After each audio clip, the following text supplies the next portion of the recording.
A combination of deep ripping and chook manure are opening up these heavy clay soils at Wickliffe in Victoria, boosting crop productivity on the farm of George Burdett. Mr. Burdett's crops usually suffer from midwinter waterlogging, but a series of subsoil conditioning trials is changing the soil structure and making nutrients and moisture available to crops when they need it most. Usually, because our soils are fairly shallow and can't take all that much rainfall, we usually have waterlogging problems basically every year. It's very dense and the moisture just seems to get into it and then can't move through it, which causes the surface waterlogging. The Grains Research and Development Corporation is supporting the research being conducted by the Victorian Department of Primary Industries and Grower Group Southern Farming Systems. They are testing the impact of adding different rates of chook manure to the subsoil to improve soil structure and drainage.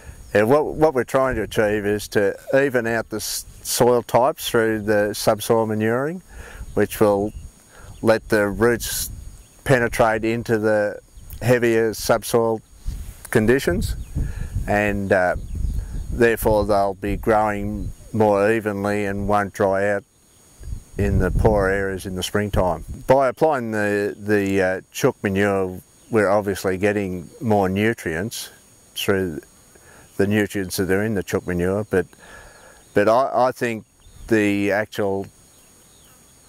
changing the soil structure and then using the plants that we grow on it to maintain that soil structure is going to be a huge benefit. The results so far have been impressive, with the chook manure delivering the biggest yield gains. Yeah, well, in the first year we had a revenue feed wheat planted over the trial area, and where the trial area was with the 12 tonne of chook manure, it went 11.9 from memory, whereas our paddock in that area was only yielding 7.5. So we thought that was fantastic. That's what has surprised me. We don't actually see a huge difference in the trial area as in growth during the year, or as in what the crop looks like about at harvest time, but we've had better yields, so it's in the size of the grain and the actual head of the grain filling to better capacity.